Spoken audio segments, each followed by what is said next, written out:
Okay, let's dive into this. Welcome to today's explainer, where we're going to unpack a topic that is honestly incredibly complex, frequently misunderstood, and unfortunately highly stigmatized. We're talking about weight loss maintenance. Look, if you've ever looked at the whole weight management space and wondered why the long term reality often looks so drastically different from those initial flashy success stories, you are definitely in the right place. We are going to look completely beyond the scale today and examine the hard, fascinating science of what it actually takes to keep the weight off. 20%. According to data from the American Academy of Family Physicians, only about 20% of overweight or obese individuals actually succeed at long-term weight loss. And just for context, successful weight loss maintenance is clinically defined as losing at least 10% of your initial body weight and then keeping it off for at least 1 year.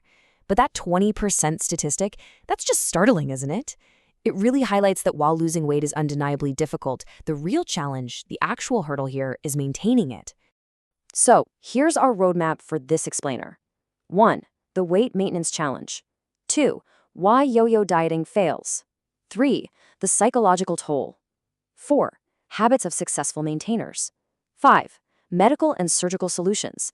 And finally, 6. A new psychological approach. Section 1. The weight maintenance challenge. We really have to start by fundamentally reframing obesity.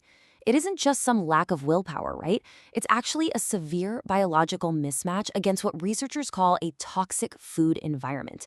Just imagine, for a second, having a genetic predisposition to store energy and then placing yourself in our modern world where inexpensive, high-calorie, and high-fat foods are just aggressively promoted at literally every turn. Then you combine that with a highly sedentary lifestyle where so many of us are just sitting at desks all day long. It's basically a perfect storm. There are immense systemic environmental pressures constantly working against our genetic predispositions. Section 2. Why yo-yo dieting fails. So how do most of us try to combat this toxic food environment? Well, we diet.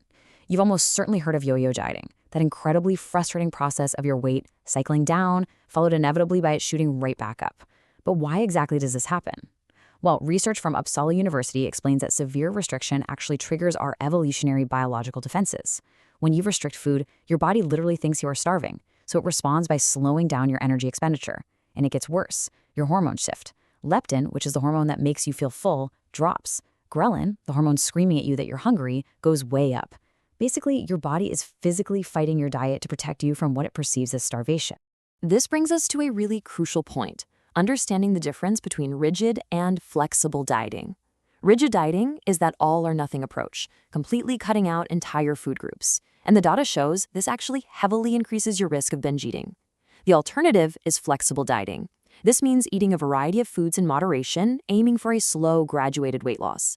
The evidence clearly, overwhelmingly points to flexible control as the key to being far more successful at long-term weight maintenance and overall health. Section 3. The psychological toll. Fighting your biology and repeatedly regaining weight doesn't just impact your body, it leaves deep psychological scars. Researchers call this the false hope syndrome. Think about it. When you start a strict diet, you usually see some initial success, right? That early weight loss gives you immediate positive reinforcement. You feel great, people notice, you feel totally in control. But here's the trap. This short-term success completely masks the reality that the behavior is ultimately unsustainable. When the diet inevitably fails, you're left trapped in this vicious cycle that conditions your mind and body to feelings of aversion, deep shame, and guilt, and that just lowers your self-esteem and triggers even more emotional eating. Now, what's really interesting about this concept is how it completely reframes our understanding of willpower. Dietary disinhibition is essentially a temporary loss of control over eating. But the key takeaway here is that it removes the individual blame. This is not a character flaw. It's actually a psychological rubber band snapping back after a period of rigid restriction.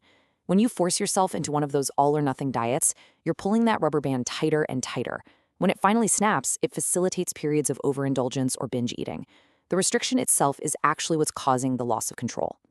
Section 4. Habits of successful maintainers. So we know what doesn't work, but what actually does? To figure this out, researchers look to the National Weight Control Registry. This tracks over 5,000 individuals who have successfully lost a significant amount of weight and kept it off for at least a year. And the data gives us a pretty clear blueprint. A massive 98% of successful maintainers modified their food intake. 94% increased their physical activity, with walking being by far the most common. And nearly 80% eat breakfast every single day. The absolute secret ingredient here is stability. People who maintain a stable daily diet, meaning they aren't wildly changing their eating habits on weekends or holidays, are actually 1.5 times more likely to maintain their weight loss. On the flip side, the research is equally clear about the behavioral traps that lead straight back to weight regain. Beyond disinhibited eating, binge eating, and periods of excessive hunger, I really want you to notice the emotional triggers here.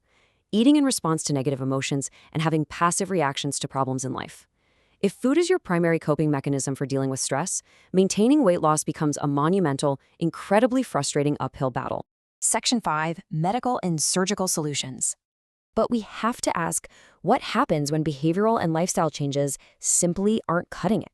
Clinical guidelines from the American Academy of Family Physicians show that while long-term pharmacotherapy using approved medications can definitely offer modest success in maintaining weight loss, patients do typically experience some weight regain. However, for patients dealing with morbid obesity, bariatric surgery, like a gastric bypass, offers the absolute best outcomes for producing sustained long-term weight loss maintenance and even putting comorbid medical conditions into remission. Section 6. A new psychological approach. But here is the major catch, and it's a big one. Surgery changes the stomach. It doesn't change the mind. Fascinating clinical trials out of Uppsala University found that even after losing a massive amount of weight post-bariatric surgery, so many patients still suffer deeply from psychological problems, a long history of self-stigma, and body dissatisfaction.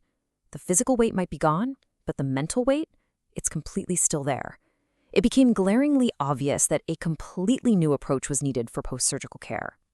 The researchers pinpointed a core psychological mechanism underlying a lot of these struggles, and it's called experiential avoidance. This is defined as any attempt to avoid, change, or control unwanted thoughts and feelings, especially when doing so actually causes harm. Just think about it. If you feel intense negative emotions about your body, and you try to escape those feelings by eating for emotional relief, that attempt to avoid the bad feeling is actually fueling the destructive behavior itself.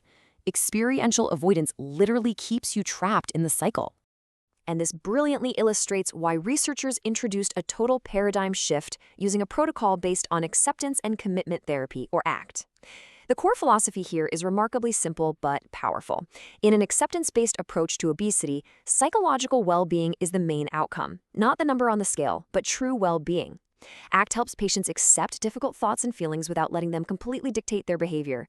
It shifts the entire focus toward increasing true psychological flexibility, improving body image, and ultimately, significantly raising the patient's overall quality of life. Which brings us right to our final thought for today. Given everything we've just explored, the intense biological defenses, the realities of our toxic food environment, the false hope trap of rigid diets, and the lingering mental scars of self-stigma, what if your goal wasn't just to lose weight? What if instead the goal was to achieve lasting psychological flexibility and true holistic well-being? It's a question that challenges us to completely rethink our relationship with our bodies, our minds, and our food. Thank you so much for joining me for this explainer,